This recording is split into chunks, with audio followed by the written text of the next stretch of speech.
The Dave Hooker Show. A presentation of Off the Hook Sports. Objective insight, expertise, top guests.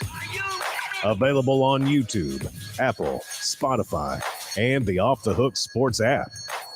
Download now for free. Also available on offthehooksports.com. I compute and obey. Now to Dave Hooker. Ready. Let's go. It is tournament time.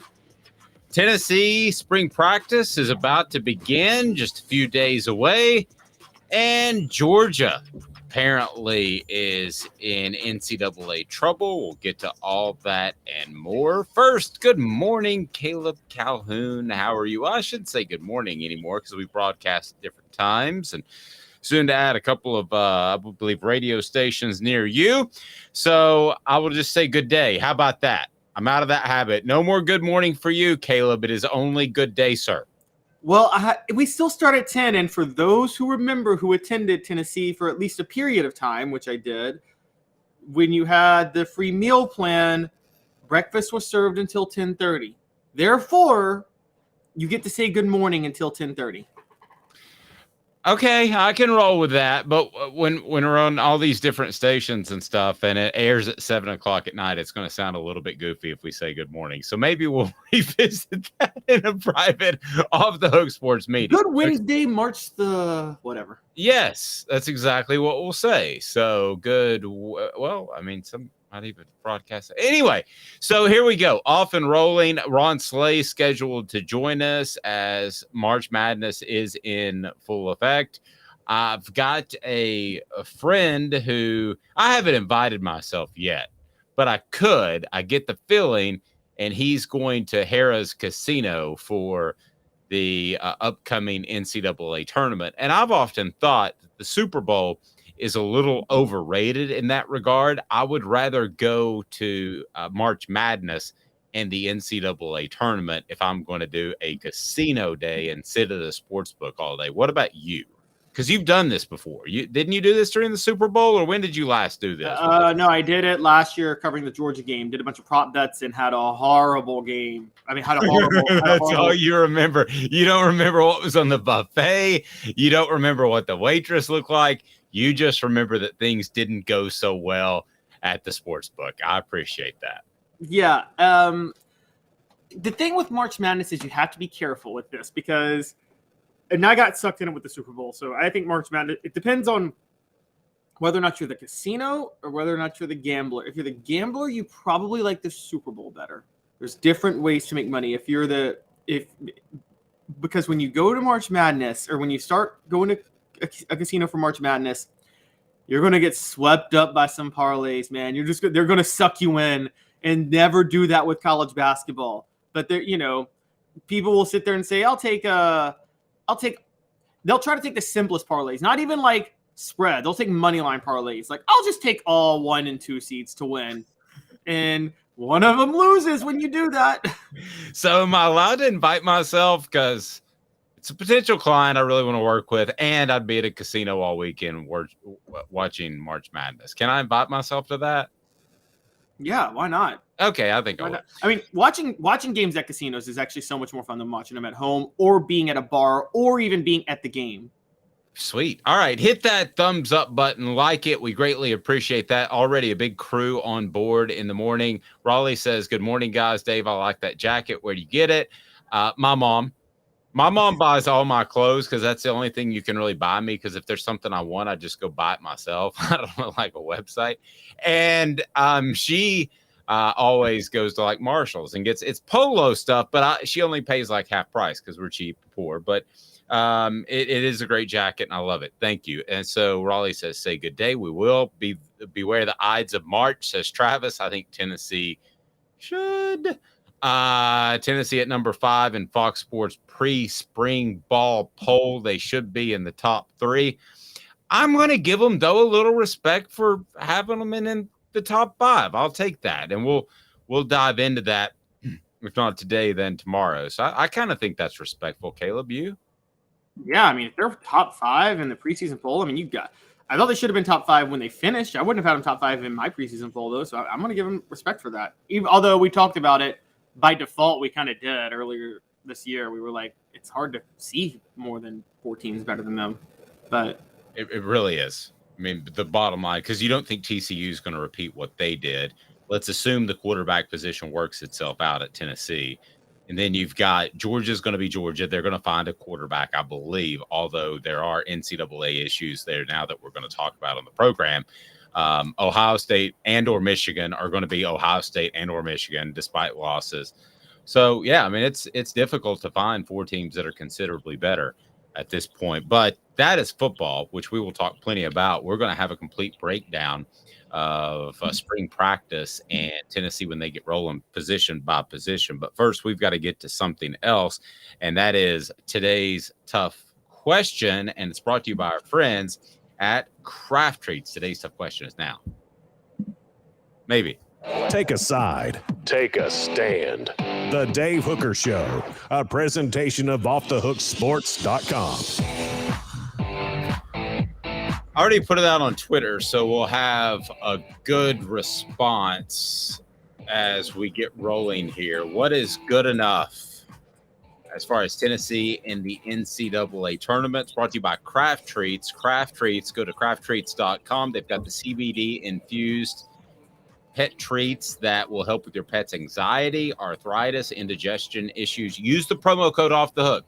Use the promo code Off the Hook, and they will take care of you. They've also got non-CBD treats as well. Crafttreats.com, promo code Off the Hook. So the question I have for you on this Wednesday, as we are tournament eve, this today, by the way, in case anybody was wondering, and I know you were, is the day where the most vasectomies in the United States of America are performed, because you're supposed to take 2 days off and lay on the couch. So that's what people do. So if anybody is headed that way, God bless. I hope everything works out well. I haven't done that yet, but it's a matter of time. So, goodness gracious, I got a 20-year-old and an 18-year-old. I can't imagine a surprise. So here we go. Today's tough question. What is good enough? Is it win 1? Is it win 2, which would be the Sweet 16? Is it Elite 8 or Final 4? So, Caleb, I'm going to put you in somewhat of a difficult predicament here. And that is, I want to ask you what you think is good enough for Tennessee fans. Not what you think is good enough, because some people have said we're pretty critical of Rick Barnes, which is fair. And I just want to ask you, what do you think Tennessee fans will say? And then what do you think is good enough for a Tennessee basketball program that I believe has been undervalued and underrated for about 15, 20 years? I think for Tennessee fans, round of 32 is good enough. I do. I think they should expect Sweet 16 for this team specifically, but I think they're going to be okay with round of 32. That's okay. But I did something sneaky on our poll. Did you see it? What'd you do? I left out round of 32. So you've either got to take. No, I did leave out. No, win 1 would be round of 32. So I'm sorry. Continue your thought. Yes, I think round of 32 is going to be good enough. If it's round of 32, Tennessee fans are going to look at it and say, "Hey, we're where we wanted to be in basketball," and they're going to. And I know you hate settling, but that's what they're going to do. And I think that 5 straight NCAA tournaments is going to be enough. And so, yeah. Now, if they lose first round, talking a totally different conversation. The one thing that works in their favor this year is that Zakai Ziegler being hurt gives them works in Rick Barnes' favor. Rick Barnes' favor. In terms of, if they don't go far, we know this is not the same team without Zakai Ziegler. We've seen enough now. They don't really have an identity without him, and I mean that's why they could potentially lose the first game.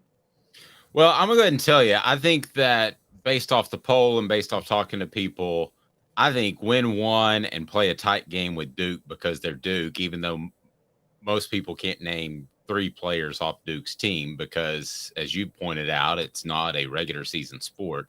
I think most people would say win 1 and a tight game with Duke, and bam, I'm good to go. I feel good about that. Got some exposure with Duke. I don't think you should feel like that. I think you should feel like the Sweet 16 is a bare minimum each and every year. And I know those are high expectations, but I said this before earlier in the week. I think that in terms of Tennessee, they should be in the Final Four once every 5 years and make the tournament each and every year. So I think according to Dave, Tennessee should be Duke in basketball and Alabama in football. Yes, they've got the money. Why can't they be? No, I mean, I get it. I get it. You're right. They do have the money. They shouldn't. They have the resources to not settle for less. Okay, here we go. Last time Tennessee was a 4 seed was in 2000. They are a 4 seed now. Play Louisiana, then potentially Duke in the second round. How did they do back in 2000 when they were a 4 seed? I was there. I remember, and that was quite something. Last time they were a 4 seed, how did Tennessee do? They were the 4 seed. And by the way, we talked about this yesterday. That team won to share the SEC regular season title. This team didn't come close to that. They somehow both got 4 seeds. You're right. That's respect for Rick Barnes versus no respect for Jerry Green, because there's no reason that Jerry Green team shouldn't have gotten a 3 or a 2 seed in the tournament. But they got a 4 seed. They won their first game against Louisiana Lafayette by 5. And then they vanquished, at the time, the defending national champs, UConn Huskies. And what was yeah, but you had the little fat guard who turned his ankle right before. Oh. It was the little fat guard. I don't even remember. The pudgy guard. He had the pudgy face. He was supposed to be the next Ray Allen, and he wasn't. Anyway, he turned his ankle, and I watched him in pregame warm-ups. I was like, if I bet, I was going to bet on that game. So what you're saying is the only Sweet 16 Jerry Green could get that loaded team to was one off an injury? Pretty much. Pretty much by the little fat guard. So they get to the Sweet 16, and what people forget, there was a series of upsets by the time they got to the Sweet 16, because 2 seed Cincinnati had got upset by Tulsa. 3 seed Ohio State had gotten upset by Miami. And 1 seed Stanford had gotten upset by North Carolina. So Tennessee was playing not your father's North Carolina. They were playing a Posteen Smith, not yet Roy Williams, North Carolina program that was an 8 seed. And Tennessee was far and away the highest seed in this bracket. And it looked like their first Final Four was en route. They got a 9-point lead against North Carolina with about, 10 minutes to go in the Sweet 16. And you bring up Julius Peppers coming in. I bring up Jerry Green decides, hey, let's just shoot a bunch of threes with 30 seconds on the shot clock the rest of the way. If Brendan Hayward doesn't get in foul trouble, they win that game easily, because Julius Peppers came in because Hayward got in foul trouble. And then suddenly it was like everything changed. And I'll blame Mark Packer of WVLT in Knoxville, because he came up to me and he goes, looks like they got this one, which you never say during a game, Never. Especially in the media, because you have a vested interest, because you want to go to the next site and the next site, and you want to cover a Final Four. That was a pretty good run for Dave. That was a Fiesta Bowl, Super Bowl, Women's Final Four, and the series we're talking about against UNC in my first 3 months at then WNOX. So I was off and running and pretty happy about my travel schedule. But that UNC game is one they should have won. By the way, it was Khalid El-Amin. That was the fat UConn guard. Do you remember him now? I do not, actually. He was a pudgy little guard. He was good. Be sure and click the like button. We appreciate that. And if you haven't subscribed at this point, you need to do so. So that was the last time. And I believe they would have beaten Tulsa. They would have played Tulsa. So they had every opportunity to make the Final Four. It was laid out for them, and that just didn't happen. Now, you go back to 1999. Did you mention this one lost to Southwest Missouri State by 30? Do you remember that? I don't remember it, because at the time I was living in Memphis, and actually I was so young at the time that it was like, while Tennessee football was big in Memphis, the only big thing in Memphis basketball wise was Memphis basketball. Well, they played Delaware the game before Southwest Missouri State, and my goodness, I think it was like 46-40 was the final. It set basketball back 15 years. They had to just redo the sport altogether. It was terrible. They were going to bring back Bird and Magic to the NBA. It was the worst game I'd ever seen. And then get beat by Southwest Missouri State by 30. I'll never forget that. And then you go back to the Dell Ellis days as a 4 seed. You did some research, young man. Yes. So 1981, I believe. Did I get that right? 1981, yes. So for those who don't understand, the NCAA tournament before 1980 did not do seeding. They just broke teams down by region and where they played. They started the seeding thing to kind of make the brackets and regions a little more competitive, bring a little more competitive balance to it. They started that in 1980. 1981, Tennessee was a 4 seed. At the time, it was only 48 teams in the tournament, so Tennessee got a bye in the first round. And in the second round, they faced VCU. And in overtime, at the buzzer, Dale Ellis hit a game winner to make it 58-56, which sent them to their first Sweet 16 in school history. They lost, I think, to Virginia in that Sweet 16. But that was early. Don DeVoe had like a 6-year run where he didn't miss the NCAA tournament. And then he had like a 5-year run where he never made the NCAA tournament. It was weird. Yeah. They had a weird couple of coaches back to back in DeVoe and Wade Houston who loved watching his dailies. He was a big soap opera guy during the day. You'd go in and interview. I didn't, but it's before my time. But several journalists said they would go in and interview him about a piece, and he'd be watching as the world turns. Wow. All right. So, because he didn't have anything better to do, I guess Allen was going to score. So, what are you supposed to put together as far as a game plan? Go score, Allen. Well, and you pointed out that Doug Dickey didn't care that he was watching daytime soap operas. No. Doug Dickey probably pulled up a chair and watched some with it. So my question then was, I know that before Doug Dickey became athletic director in 1985, I did some digging. Apparently, Johnny Majors really wanted the job, which was common at the time to be head coach and athletic director. The basketball job? No, I'm kidding. No, the athletic director job. By the way, early history, like all the legendary Tennessee coaches, like pre-Nalen, they did all coach like basketball. All college coaches back in the day coached all the sports. But Majors, do you think if Majors were athletic director, do you think he would have cared about basketball, or would he have approached it the same way Doug Dickey did? Same. Really? Exact 110% the same. It was already starting to be not a former coach's gig. So I think it would have been exactly the same.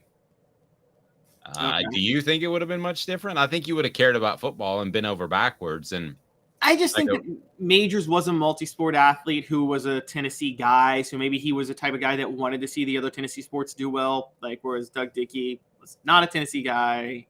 But I go back to the Isaiah Victor incident, and that's why Kevin O'Neal left Tennessee when it looked like they were building something. And it was a boring offense is what they were building, but they were also building some momentum. And Tennessee bent over backwards for a defensive lineman. You remember the old Prop 48 days? There was something called Prop 48 in recruiting where you could show up and you could practice, but you couldn't play. You weren't eligible to play because your grades weren't quite good enough, but they were good enough to get in school theoretically. So Tennessee fought tooth and nail to make sure the defensive lineman, and you would know his name. It escapes me now. It's been so long, 25 years. But wasn't John Henderson that Prop 48? No, it was slightly before him. It was just I thought it was John Henderson might have been a Prop 48. He couldn't play on the 98 team. You're right. He was a Prop 48. So, but they fought tooth and nail to get a player eligible, and they didn't fight as hard for Isaiah Victor. And that is what really turned Kevin O'Neal off. And now Kevin O'Neal, let's be fair, has probably some psychological issues himself. But that was the beginning of the end, and that's why he just bolted for Marquette in the middle of the night, Lane Kiffin style. So would Johnny Majors have fought the same battles with basketball and other sports that he would have fought with football in those type of situations? And I'm talking about big-time money. I'm talking about busting it so you have those pregame kickoff classics that were so good for publicity. No, I don't think he would have fought those battles. I think he would have fought them like Doug Dickey, and it was all in football and just, let's see what happens in basketball. But again, Caleb, you and I make business decisions every day. We only have so many hours in the day, and there are certain things that benefit off the hook sports by 5%. And if you got to choose between that 5% or the thing that's 95%, that makes an impact in the media world, what are we going to focus on? I don't take it as a shot at those guys. I would have done the same thing, quite frankly. The only reason I do is you bring up that like that was the golden age of college basketball, and it's almost like they missed out on the golden age of college basketball. That's fair, but you didn't have 39 associate athletic directors running around. So there was not enough bandwidth. Right. If you had 39 associate athletic directors, like became the case in the late 90s and early 2000s, throughout the 2000s, then yes, somebody can work on putting that Atlantis tournament together and making sure that Tennessee's in it and they play Duke and Kansas. So I mean, but did you have a dude that was specifically assigned to that? I don't think you did back then. All right, that makes sense. That makes sense. I mean, it was just a different world. I mean, you got to remember, assistant coaches were making $70,000 a year with no multi-year contracts. That's all they wanted. They didn't want to raise. The guys in the 90s just wanted to say, can I get a 2-year contract? They just wanted a job. Yeah, so that I can tell my family I'll be here. That's all they wanted. David Cutcliffe's coaching this guy named Manning, and he was making like $125,000, I believe. Wow. I mean, money's gotten absurd the other direction now, but that was pretty absurd back then. City heating and air conditioning integrity matters. City heat and air portions of the program, including this portion where we're going to break down the college football playoff. How will it compare to March Madness? Is brought to you by City Heating and Air Conditioning. 50 years right there in Knoxville. Your HVAC unit may not need to be replaced. They can save you a ton of money. Don't make a mistake that's going to cost you thousands or tens of thousands of dollars. City Heating and Air Conditioning, cityheatandair.com. You asked the question in our 5 a.m. production meeting, will the 12-team playoff be more exciting than March Madness? And I have to be honest with you. I say it's not even going to be close. That you don't have a lead-in to college basketball like you'll have with football, because you pointed out the regular season is a mess in college basketball, and it is. So you don't have that lead-in. You're going to have a fantastic lead-in of conference championship games with football that are much better than basketball conference tournaments. So you're going to have a lead-in. You're going to have teams trying to make it. A 12-team college football playoff will be second to only in the entire sports universe in the United States of America, not counting the World Cup. It will be second only to the NFL playoffs. And the NBA is bigger than a lot of people in Tennessee realize. But at the end of the day, the college football playoff will be second only to the NFL playoffs, in my opinion. It will leave March Madness in the dust. Thoughts on the message board and thoughts for you, Caleb Calhoun? I'm 1,000% on your side on this. One, it makes the conference championship games so much more entertaining, because all people say they're going to be less relevant. No, they won't, because every conference championship game is going to have a playoff berth at stake or a bye at stake. Every single one that Power 5 ones. And so you're going to be watching that Pac-12 title on a Friday night. You're going to be watching that ACC title between Pittsburgh and Miami on a Saturday. They're all going to have impact. That alone is epic. That first week, I think they're going to do, my guess is they're going to do the first round the week after the conference championship games, which, I would think you would have a week or two break, wouldn't you? Not the month break. Nah, because you got bowl season. Bowl season begins the week after that. And they already leave that date open for the Army-Navy game. I know I sound like the most unpatriotic person ever. You shouldn't shut down a whole Saturday of college football just for that game. Yes, you should. You're like a Rusky. Back in the Cold War days. I want to leave that alone, but nonetheless, however it's going to happen, the lead in, even if you have a 2-week break, is going to be tremendous. The cool thing is what's made college football neat, and I say neat, and I choose that word very specifically, is because you've debated who the champion is in a particular year, or you've debated who should be in the college football playoff. That's neat. Doesn't make a lot of sense. It ain't logical, but it is what it is. So when you'll still have that neat aspect of teams that are at that 13 spot trying to get to 12. But here's what you will have. LSU last year would have known, if you win, you're going to make the college football playoff. You don't have to hope that other things fall in your favor. So LSU fans were hoping they would make it by winning last year and beating Georgia. They don't have to hope. You know that you win and you're in, so that's a playoff atmosphere. So that, to me, the combination of both is going to be pretty special, even though I'm not a big fan of the neat factor, but I like it. Yeah, no, I'm with you. That's what it keeps the regular season relevant because, like you said, there's only 6 at-large spots, or winning your conference, so you really only have 7 spots, no matter to get in. And if you're in a lesser conference, you only have 1 spot. But so there's that. So all the games still matter, and then there's the whole concept of getting a first-round bye, which makes the regular season matter. And if you don't get a first-round bye, you want to play closer to your campus in that first week, which they're going to do. So I agree. It doesn't matter that it's neat. It creates a situation where you constantly have something to play for. And then when the playoff hits, I mean, look, I love bowl season. Dave, you love bowl season. But I mean, if you do move it back, I'll give you that. I don't want them to move it back. I'm sick of the Army-Navy game taking up its own time, its own day. But if you are going to do that, that's actually more exciting because that first Saturday of bowls is like, okay, like now we got more than just the random corporation I've never heard of in the Bahamas Bowl. And, Yes. And so I think and by the way, it makes, I think they're going to incorporate all the major bowls into this. So none of the bowls will be consolations anymore, which I think that's the one thing the BCS did. It ruined the fact that like the Rose Bowl shouldn't be designated as a consolation bowl once every 3 years. The Rose Bowl every single year should have national title implications. Same with the Sugar Bowl. I agree. And if you look at some of these bowl names, I hadn't thought about this till now. They usually are the first identifier of a major economic collapse. Like there was a home rate mortgage bowl. There was a GoDaddy.com bowl. The .coms busted. So I don't know what you're investing in, but don't make it the businesses that name bowls after themselves. So we had a question. Can Tennessee beat Duke in the round of 32 this weekend? We talked a little football there, but let's get back to basketball for a second. Can Tennessee beat Duke in the round of 32? Yeah. Yeah, I think again, that's not an unbeatable Duke team.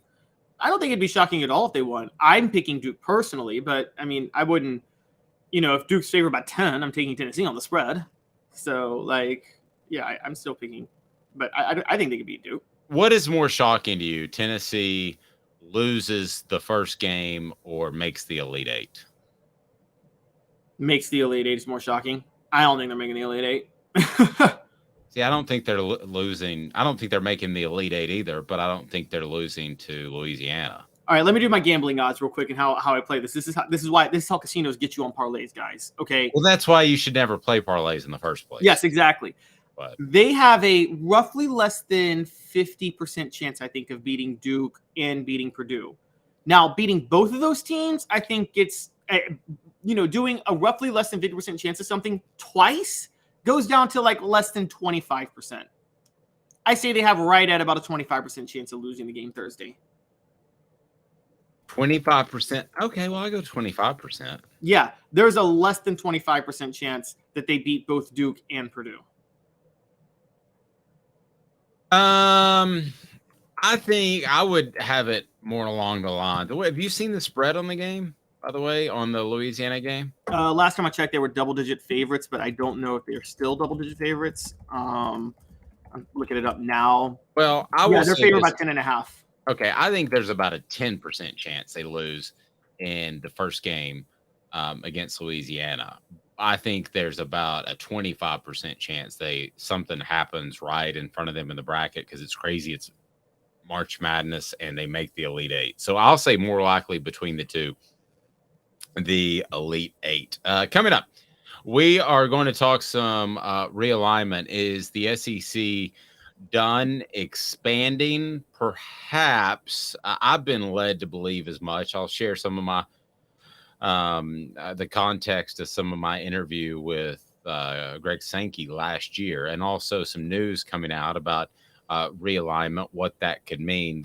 I think there's going to be another move, but I don't necessarily know that it's going to be before the college football playoff goes into effect next year. I'll tell you why. Stay tuned. He's Caleb Calhoun. I'm Dave Hooker. Off the Hook Sports. Give me 2 minutes. Family has been creating jewelry since 1986, each piece unique with a story all its own. I'm Rick Terry with Rick Terry Jewelry Designs. I'm a jeweler, and I want to be your jeweler. We're grateful that you chose us to be Knoxville's best jeweler. My family and staff look forward to serving you. So please come see us. Kingston Pike and Campbell Station Road in the heart of Farragut and downtown on Gay Street, right next to the Tennessee Theater. Inflation has risen to the highest level in over 40 years, according to the April 2022 U.S. Inflation Calculator.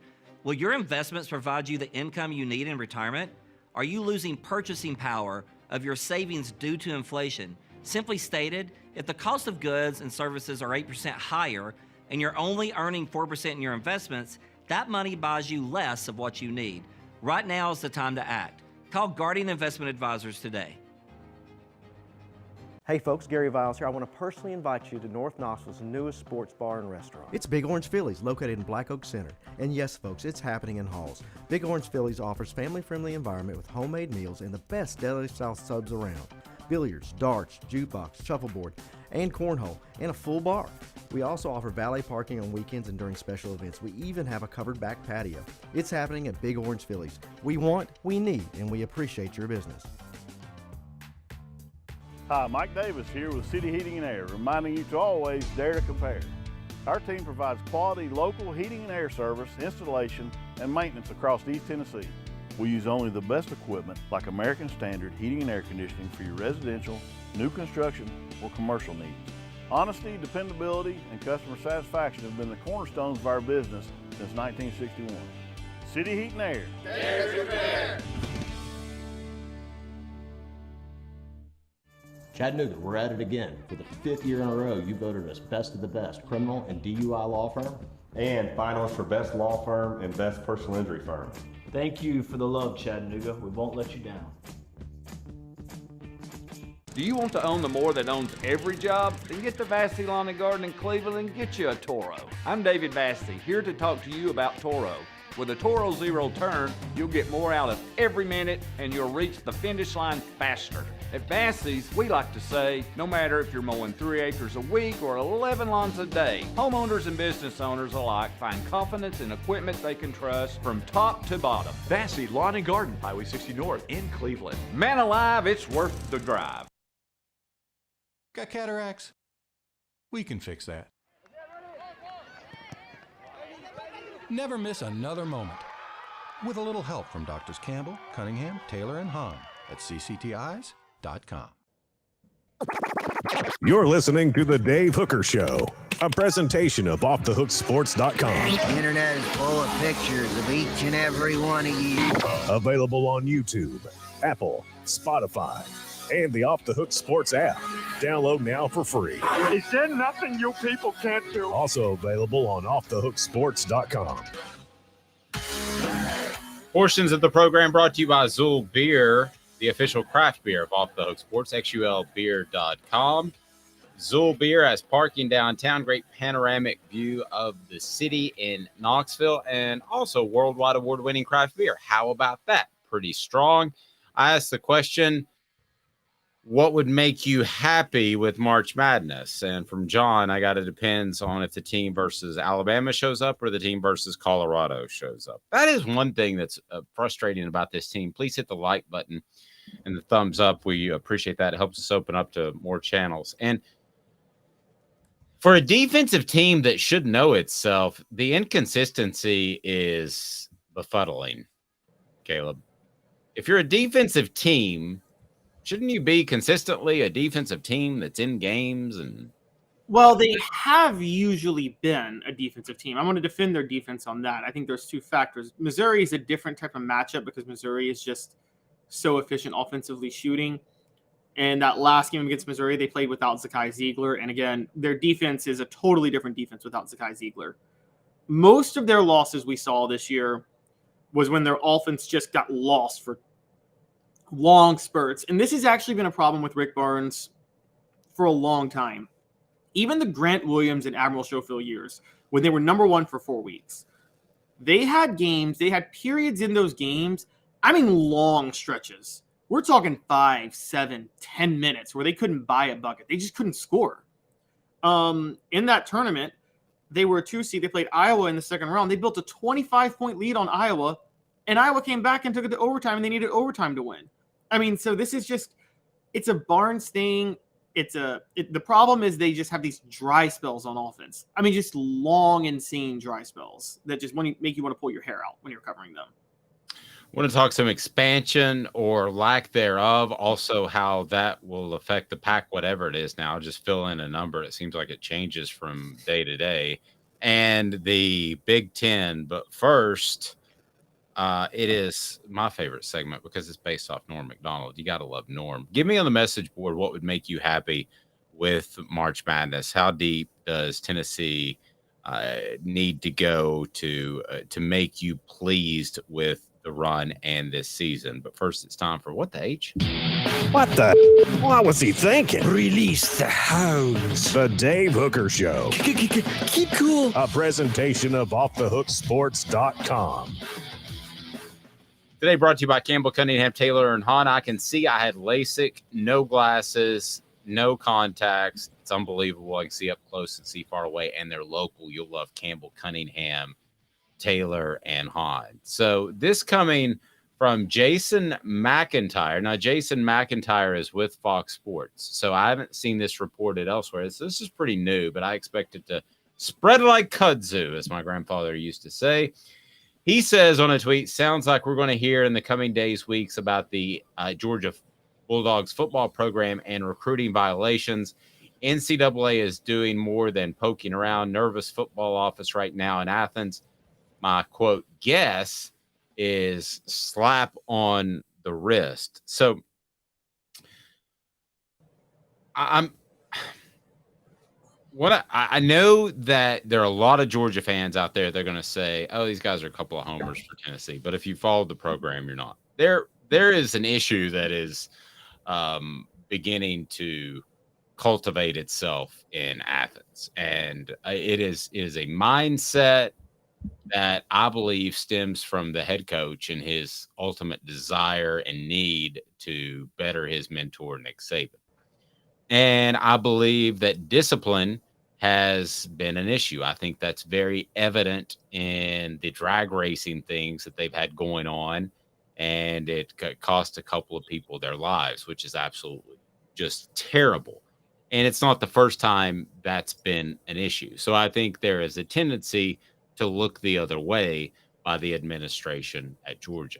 I also think there is a growing problem in terms of the way that program is run, and that is all business, all business, all business. Now, we talk about the NIL and how it can help Tennessee and other programs bring people in, Caleb, but it also gives players the opportunity to say, you know, this ain't right. I'm not having a good time. I'm out. And some good players are doing that. These aren't just terrible players that can't find a spot on the roster. Some good players are leaving, and that's going to continue to happen. And I believe that Georgia is the old school Alabama system from early in Nick Saban's career. They're incredibly hard on players. And I believe from somebody that has knowledge of both programs that you look at a Tennessee, and loving isn't the right word I'm looking for, but there is more of a family atmosphere, which I believe you're going to have some of that moving forward, or your players are going to transfer. So what the H is what's going on in Georgia. Despite winning 2 national titles, I think there are some significant cracks in the armor as far as from a culture standpoint, big time culture standpoint, and a driven to succeed at all costs standpoint, which could be why the NCAA is sniffing around. Your thoughts on Georgia? Am I bringing up valid concerns, or am I reaching a little bit too early? I respect your opinion. You can be honest, but this person that told me this has knowledge of both programs, and it said it's run completely different. Georgia is than a lot of other programs currently, one being Tennessee. So your thoughts, Caleb? I agree. I think we need to add a little bit of context to this, though. You're right. It could be about Kirby Smart one-upping Nick Saban. I think it's about the administration, and I'm going to tell you why. Georgia, and, a lot of Tennessee fans never wanted to admit this, but it was true. For the most part, outside of like a ring-selling scandal or something like that, under Mark Richt was the ultimate model of integrity for college football. Yes. I mean, they were what you wanted a program to represent college football to be about. Yes. They sacrificed winning. Sold their souls would be another term. Yes, that is true. Well, they sacrificed winning to a certain degree because of it. And they tried to make that case, by the way. I remember it was 1 year they were playing Alabama. This was when Mark Richt was there. It must have been 2014, might have been Mark Richt's last year, 2015. The week leading up to it, somebody in the administration basically said, we're just at a disadvantage from Alabama because we try to do things the right way, yada, yada, yada. And Alabama blew them out of the water. And by the way, I somewhat agreed with that because Nick Saban, I'm not saying Nick Saban cheats. I'm not saying he's a dirty coach or anything like that. I've always felt Nick Saban. Here's been my feeling on Nick Saban, Dave. I feel like Nick Saban will push the boundaries just as far as he can push them without getting into serious trouble. He looks at how can I manipulate and push the boundaries that probably is not very that there's not a lot of integrity to what I'm doing, but it's technically not breaking any rules, if that makes sense. Or it's not breaking any serious rules. And under Mark Richt, Georgia did the opposite. I do think they may have sold their soul a little bit, but in their defense, they were probably like, we're not winning any national championships. Other schools are. They're rubbing it in our face that we're not winning national championships when we're trying to uphold these standards. You know what? Forget it. Middle finger to everybody. We're not going to care anymore. Right. And I think it would be the same as if Notre Dame finally says one day overnight, we're done putting these academic standards on our players. We're over it. We're tired of losing. And they were wrong to have these academic standards in the first place for their players. And so I think that's where Georgia got with Kirby Smart. So in Georgia's defense, I guess is what I'm saying, I think they've gone completely the other way. And they have no idea how to walk that fine line that Nick Saban knows how to walk, which is, again, push the boundaries, as they said about Slytherins in Harry Potter. The good Slytherin has a certain disregard for the rules. I have no idea what that means, but I want to hear your thoughts. Am I being soft on the message board and via Twitter? Am I just being soft saying that you win 2 national championships, but your program is running afoul now, possibly of the NCAA, legal authorities, morality when you're drag racing out in the street? And if I'm being soft, tell me. Would you rather have the 2 championships and people literally getting killed in the street? I think there has to be a better medium than that. And for those that think that, well, what does it matter? You've got Kirby Smart and he's going to continue to win for the next 20 years. So who cares? This will be a bump in the road. They'll get through it. He'll fix that. Don't be so sure, because Nebraska was incredibly dominant in the 90s. And then you had Lawrence Phillips. You had some other players go awry. You've had Miami issues where they were incredibly dominant, and NCAA issues threw them off of decades-long domination. So don't be so sure, Georgia fan that's out there that's looking at me saying, hey, his logo's orange. You must just be a Tennessee fan and a homer. Georgia fan, ask yourself if this at some point ends and how it ends. Because if you think it ends with Kirby Smart doing what Nick Saban is going to do and just riding off into the sunset and everything's fine, I got some bad news for you. I don't think that's going to be the case. I think you're either going to have a guy who does get in trouble, who gets burned out. I think Nick Saban's a 1 in a million. I don't think you're going to have a Kirby Smart coach for 20 years and just ride off into the sunset. I don't think he'll go to the NFL because of his ties to Georgia, but I think there's a great chance that this ends in a negative way for Georgia. Now, they may win 2 more championships before that time, Caleb, but I just think there are some cracks in the foundation there that they should be concerned about and Georgia fans should be concerned about. Yeah, and I think the best example, ask Florida about this. When they rubbed everybody's nose with Urban Meyer. I mean, they hid behind, don't you remember? We've got a great Christian quarterback. Yeah, but you also got a guy calling black security guards the N-word at country concerts. You got a guy killing people. You got a guy telling his girlfriend it's time to die. Killed people twice. Killed people twice. Killed people twice. You got a player trying to literally gouge a player's eyes out on the football field. And everyone's like, yeah, I'll suspend him for a half because I'm Urban Meyer and I can do that. And then you had Urban Meyer go to Ohio State and say, yeah, I'm going to take this guy who was beating his wife and I'm going to put him on my staff. And I don't care because I'm Urban Meyer. Urban Meyer is a disgraced name in college football now. Nobody respects him across the sport. Doesn't mean he may not get hired again because he's a bad dude, but he is a great coach. But Urban Meyer did not leave Florida amicably, nor did he leave Ohio State amicably. So it did not end well. The Nebraska thing, I'm going to push back. I think the triple option was on its way out, and Tom Osborne just found a couple of the right guys to run it in the 90s. But I think by the 90s, by the time the 80s came and Miami brought in that 4-3 defense with Jimmy Johnson, Tennessee did the same thing with Larry Lacewell. I think when you started to get athletes to the type of athletes you got, I don't think the triple option was long for this world as far as the national championship program was. I think Nebraska just kind of hit it at the right time in the mid-90s, if that makes sense. And then they ran against a coach in 97 who did not know how to defend anything but a standard pro-style offense. Well, and they got a Tommy Franklin who was a perfect fit. Tommy Frazier. Excuse me. I mean, he was just the perfect fit. You could have run that at the same time, and had he not gone to Nebraska, it would have been way different. But that guy was an absolute hoss. I mean, I do think they let. I think big picture they let discipline slip, which I wonder if that's happening already at Georgia. Tennessee was guilty of that. After they won a championship game, they won the national championship. I think it started to slip at that very moment. I think it slipped from 99, 2000, 2001. And I will still argue you saw it on the field in that 2001 SEC championship game. There was a Julian Battle dropped interception. There was a Dante Stallworth fumble, a Travis Stevens fumble.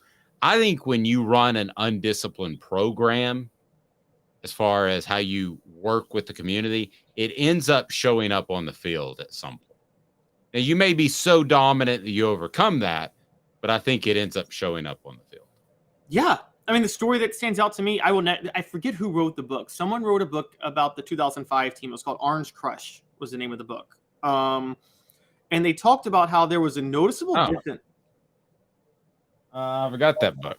It's by Darren Epps, who worked at the Chattanooga Times Free Press. Okay, that's who it was by? Okay. Well, it was supposed to be a book about how everything was fantastic in 2005.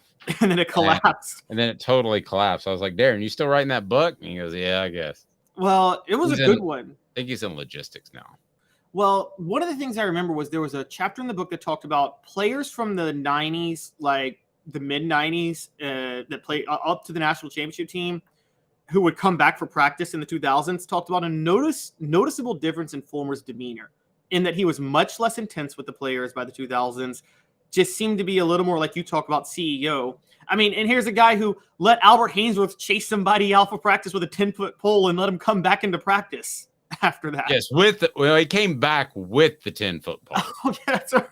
So he was escorted from practice and then tried to commit a felony right there on the practice field. And I'll never forget Chris Lowe, now of ESPN, with the Tennessean at the time, because the rule was you could report on practice as long as you ask about it. You and I have talked about it. So if you said, for instance, it looked like, trying to think of a good example. Jason Witten was lined up wide. Do you think you can utilize him as a receiver? The rule was Philip would say, well, no, you don't want to. I don't want that out there. So there were only 5 trusted reporters, and you knew where it would come from. You can't do that now. There's like 50 dudes that show up over there, half of which I don't know how they got a credential. I guess you can buy them on StubHub. But that was the way things worked. And I remember Chris Lowe of ESPN said, but Philip, what if Albert Hainsworth had have actually hit Will Offenhusel with the bar? And the classic response, and those of you that know me know I don't curse, but Philip's classic response was, damn it, he didn't hit him, Chris. But you're right. That was a sign. And did Albert play that week? Yes, he did.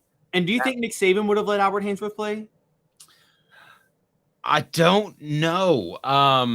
Because I haven't been to hundreds of his practices like I was with Fulmer. So I can't I think he probably would not have played, but I can't remember who they were playing that week. I remember it was cold, so it was probably nobody great. But I would have to go back and look. But I think Kirby Smart would play him. I think Kirby Smart would play him. And we know Josh Heupel wouldn't, because Josh Heupel suspended Jeremy Banks.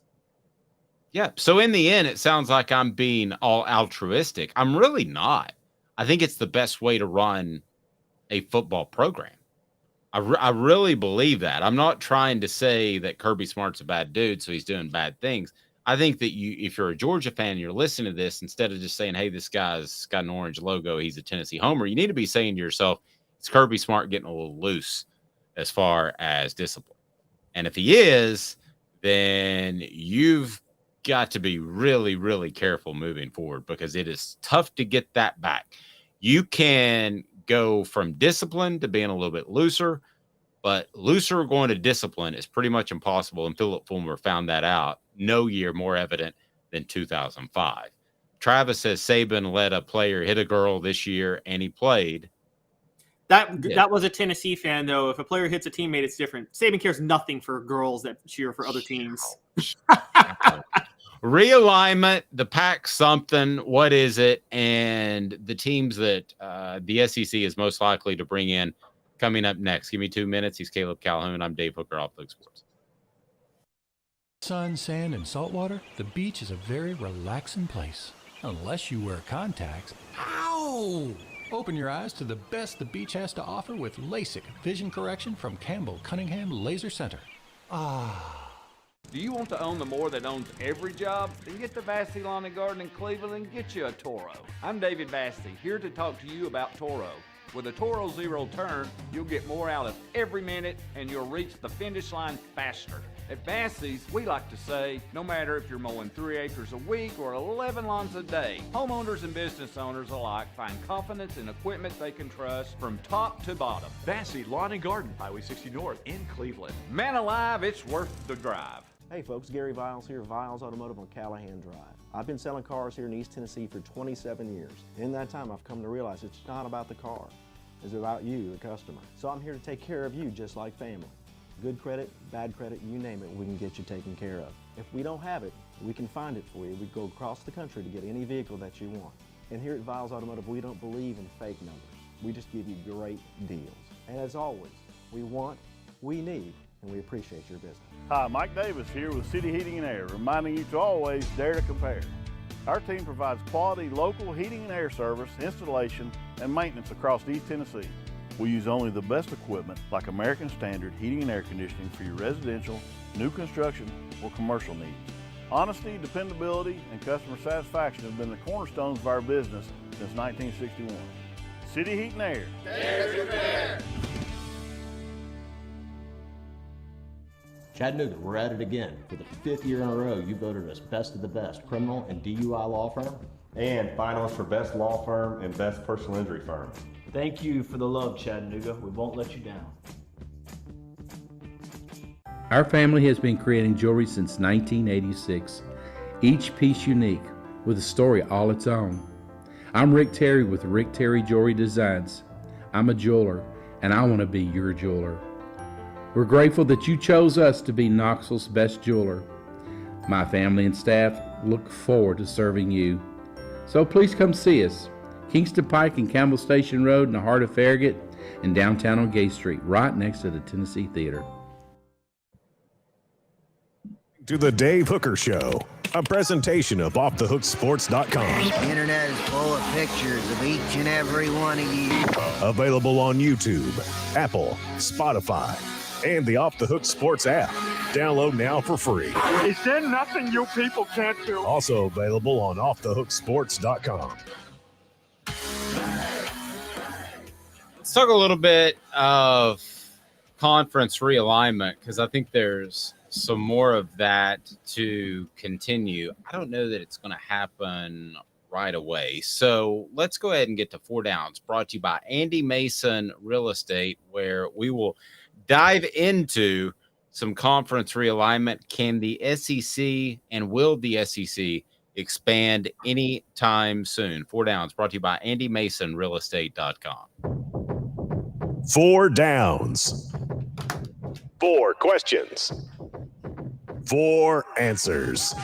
The Dave Hooker Show. 4 Downs, a presentation of offthehooksports.com. Again, brought to you by AndyMasonRealEstate.com. Over 40 years of experience right there in Knoxville. And AndyMasonRealEstate.com will save you thousands, if not tens of thousands of dollars. Best service, best prices. AndyMasonRealEstate.com. It is that simple. So here's what we're going to do at 4 Downs, which is a little bit different. We're going to take some of Greg Sankey's comments on Paul Feinbaum's show, and I'm going to ask you if you believe them or not, Caleb. So here we go. Are you ready? I'm ready. And for the record, for context, this was on an interview he did with Feinbaum last Friday. Right. Okay. So saying, I'm sure that was around the SEC basketball tournament. So he says, quote, "I'm not a recruiter and I respect my colleagues," when he was asked about Oklahoma and Texas. He said Oklahoma and Texas approached him, not the other way around. First down, do you believe that or nay? I actually do believe that. I'm not saying that the SEC wouldn't have approached Oklahoma or Texas in the past, but if they thought there was a realistic chance of them getting Texas, they'd have approached them over Texas A&M 10, 12, however many years ago. So I think that I actually do believe Greg Sankey that Oklahoma and Texas approached the SEC. At the very least, I think Oklahoma might have. And I think the SEC saw blood and was like, oh, we could get Texas if we get Oklahoma. I believe that for the reasons you just said and the leak that Texas and Oklahoma were joining the SEC. It was during SEC media days. The SEC would not have timed it out like that. And it was like with the St. Times Pioneer Press or something that broke the story. So I think it came from Texas or Oklahoma. And I don't think that Greg Sankey was actively looking for teams. But by the same token, I think the door was open at any point. Second down, Sankey said, we need a time of setting, a time of collaboration. Do you agree with that? In other words, what I was speaking to earlier, and that is that let's let this 12-team playoff settle in and kind of see what happens before you start adding more teams. Do you believe that is his mindset? No, I don't. I think that he is thinking ahead, but I don't think if anything, that's to deter the Big Ten from expanding further, because he doesn't want them to poach potential teams that they would go for if expansion continued. I'm going to go weak sauce on this, and then I'm going to half agree. We need a time of settling, a time of collaboration. I think that's true. I think there are some schools, Notre Dame specifically, that you would take if they called and you would get it done by this afternoon. So I don't think that's 100% true, but I do think that's his mindset. Third down, we will be the 16-team super conference starting in 2024. That, according to Greg Sankey, is that statement true? Third down. That's absolutely true. That's absolutely true. I mean, the Big Ten could expand to 24 teams, and the SEC 16 would still be a super conference given the brands that are in that conference. Well, okay, I'm going to disagree because I don't think it's a super conference without Big Ten representation. Now, a super conference to me has representation from all over the country. That's what I define it as. Now, it may be the superest conference, if that's not a word, but it may be the most super conference, and better than the Big Ten.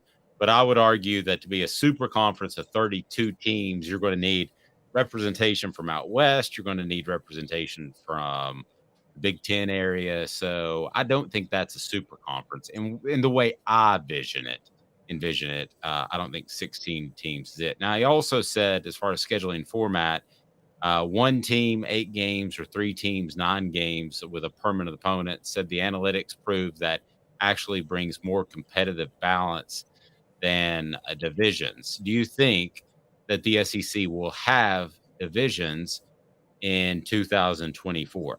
I'm going to go first on that. I think that's a heck of a hint that they're not going to have divisions and they're going to have something else, which is not what we've been led to believe to this point. I don't think anybody knows, quite frankly, Caleb. I'm pretty sure they're not going to have divisions. I think they think this is best, but I think he's lying when he said the analytics prove that this makes for a more competitive, balanced scheduling. No, it doesn't. There's going to be a team.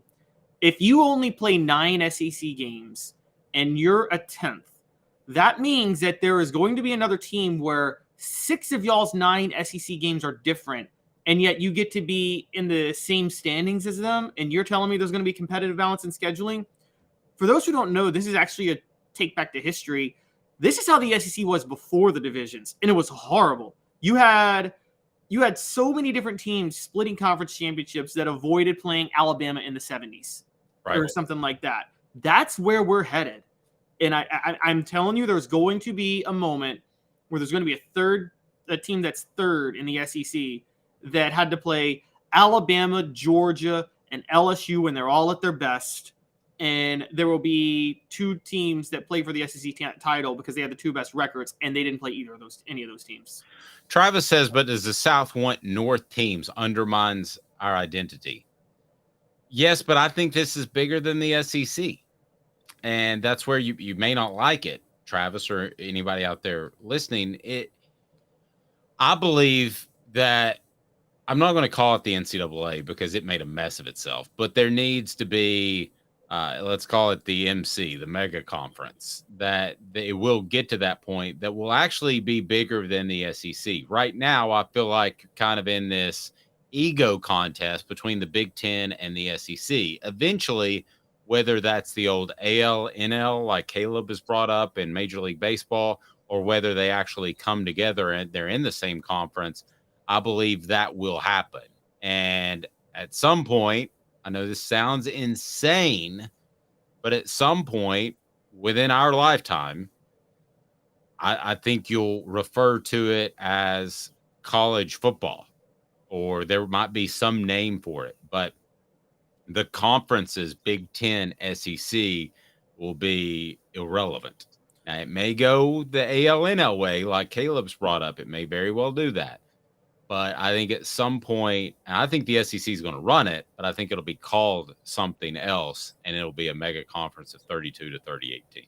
Yeah, and I agree. I think it's going to be more than 32 to 38. I'm going to be honest. Because if it was college football right now, it'd be at 32. I think that I actually disagree with you on this route. I think that the SEC can stay regional and compete and outcompete the rest of the country. Now, you're right. Notre Dame wants to join. That's a game changer, obviously. But outside of Notre Dame, who outside of states that you would say were from the old Confederacy would be less worth? Who's a school outside of the old Confederacy that is more valuable than Florida State, Clemson, Miami, one of the North Carolina schools, one of the Virginia schools? I mean, you can stay. If you were to give me like the top 10 most valuable schools after Notre Dame, they're all in southern states to me. I was told by a pretty good source that they really want North Carolina, that it's kind of Notre Dame, obviously, and then you slip down and it's North Carolina, and then it's everybody else that you threw in there. So I was told that North Carolina, if they could ever get out of it, for those that don't know, their contract with the ACC, they would have to pay hundreds of millions of dollars to get out of that, which is why you haven't seen ACC teams bolt nearly as much as Pac-10, 12 teams. So I think they would like North Carolina. I think if North Carolina picked up the phone today and could get out of their ACC agreement, I think the SEC by 2024, maybe even by 2023, would find a way to take North Carolina and throw in another team to make it an even number. Yeah, well, and it's funny. Maryland realized I gave Maryland a lot of credit because they're not they don't bring a lot to the Big Ten, but they realized 12 years ago it's worth this exit fee to stay in the Big Ten. They saw way ahead of time to say, look, the ACC is going downhill and we're jumping ship, and we don't care that the rivalries that we were part of are going to die. We don't care about any of that. We don't care about the exit fee. If North Carolina's smart, they do the same thing. I think I just. First of all, isn't that hundreds of millions thing? That's like, maybe they are waiting though, because it's only like till 2030, right? It's like temporary contract. But that's 7 years away. I mean, good Lord, I'll be pushing 60 by then, Caleb. Yeah, but would you really spend $100 million just for 7 extra years? Can you get that $100 million back for 7 extra years in the SEC? Can you make up the difference of what you're going to get in the ACC? $100 million in 7 years. Dudes get paid a lot more than me to figure that out. Because I'm with you. North Carolina is like I really want a Virginia school in the SEC too. I want a North Carolina and a Virginia school. I think Virginia Tech is such a perfect fit.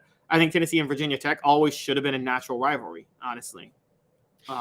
SC Scout Guy says, could you see a scenario where football breaks away from the other sports, i.e. the SEC remains a conference for basketball and baseball, etc., but football is all together?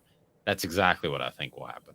Because it is absolutely stupid that Southern California and UCLA are playing Purdue in basketball as opposed to playing Arizona and Arizona State and Cal. You have those rivalries that we haven't even talked about, okay? With football, that's all we've cared about. But we haven't even talked about the fact that they're throwing all those rivalries away. And you know, there's I know this is much smaller, but there are some places where gymnastics has big rivalries. And there are other sports besides football. Football is the lion's share, and I get that, but all these decisions have been made off of football. So, Caleb, I could see football breaking away, and you would have the SEC and baseball and basketball. Yeah, you know what's funny? I could, but football's such a driver at that point. If you're the SEC and the Big Ten, why don't you collude and just start it for every sport? Because then you're going to get all the best players in college basketball too. But here's the thing that's so stupid, just logistically. I mean, think about the fact that Southern Cal, their volleyball team is going to have to fly to Rutgers at some point and play Rutgers. And, on a weeknight. Yeah. And like 100 people will be in the stands, and they will have spent $100,000 in travel to and from. That's stupid. That's just stupid. I mean, that is logic. I don't use stupid a lot, but that's not ignorant. That's stupid. That's logically dumb. It is. It's no dumb. I mean, it's not much dumber than Nebraska already has to travel to Jersey to play Rutgers. I mean, I know it's further with USC, but I mean, you know, this is why, for the record, this is why Hawaii was never in a major conference. Think about it. Teams have to play Hawaii in the Mountain West WAC, whatever it is. And you got to, on a weeknight, fly to Hawaii to play them in a basketball game. And so, you know, what do you do? I remember and I remember they tried to promote that with that duck, and it always go whack, whack. It's bad. Caleb, that was a bad joke. Aflac. Oh, yeah. Whack, whack, whack. It's bad. I want to apologize. Oh, Lord. Yeah, right off the get for that. We might even use the very rarely used rim shot for that. Or just maybe, how about just... By the way, that's what that joke was worth. It's crickets. It's bad. Take your shots. You're going to miss occasionally. The funny thing about the Big Ten is people look at the SEC as a traditionalist because they want to be regional, but they can be regional without being traditionalist. The SEC is usually the one that breaks the mold. The Big Ten is the traditionalist. If the Big Ten schools were smart, if Michigan were smart, I'm just going to say it, and if Ohio State were smart, they would raise their stadiums and build domes. Because if you want to have the type of team that competes in January where all the games are played in warm weather, they have to construct these power-heavy teams that can compete in the elements that you see in Big Ten football. And then January comes, and those teams are not built for speed in games in Arizona or Georgia. They're just not. This leads us to another topic I know you wanted to dive into. Is the Pac-12 Big 12 merger even relevant? In a lot of ways, I think that it's not. I think it's the way for I think it's the way to survive for those teams. But ultimately, if there is this super conference of 32, 38, 48 teams, whatever it's going to be, they're going to cherry pick the teams they want. They're not going to say, oh, we'll take Washington State because we want Washington, and they're now in this Pac Big 12 thingy. So we're going to take Washington State. I don't really think it matters long term. You're going to take the teams you want, and you're not going to be forced into taking a team you don't want just because they're in some sort of made up conference.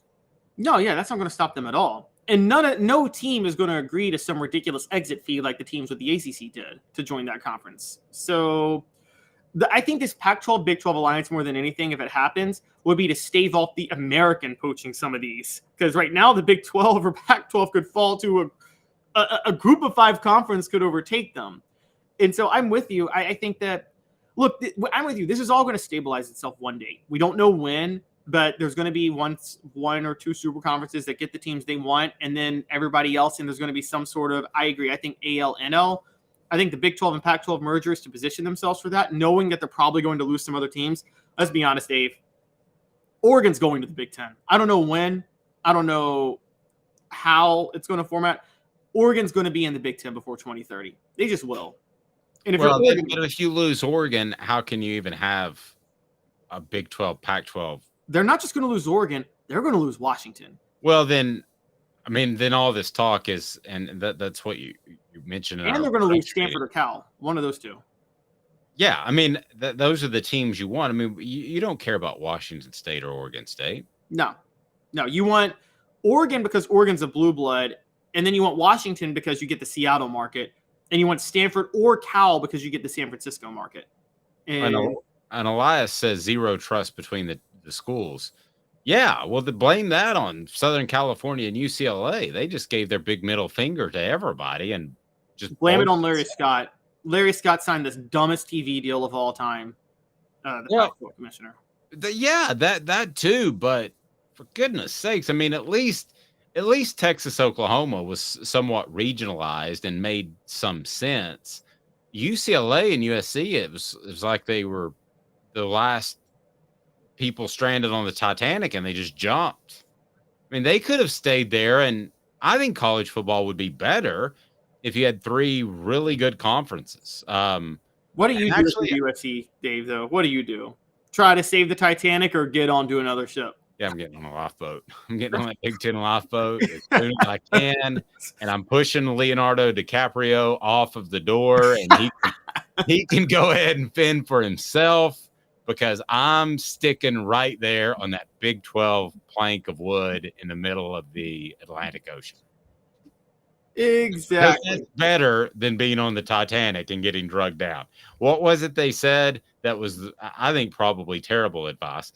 Stay on the boat as long as you can. No, don't. Get on a lifeboat as quickly as you can. Well, yes, exactly. The Titanic, if you can't get on a lifeboat, yes, stay on a boat as long as you can. But you're right. You get on the lifeboat as quickly as you can. But yes, I agree. You got to jump the sinking ship if you can. There's no reason for USC to go down with the ship when USC, and now I will say this. The funny thing is, this is where the Big Ten makes the error. I get it because it helps them with TV markets, but they're still caring. It helps them sell to networks. I think there's more valuable programs long-term than USC. I don't think people care about USC that went to USC anymore. I think Utah is a more valuable college football program than USC.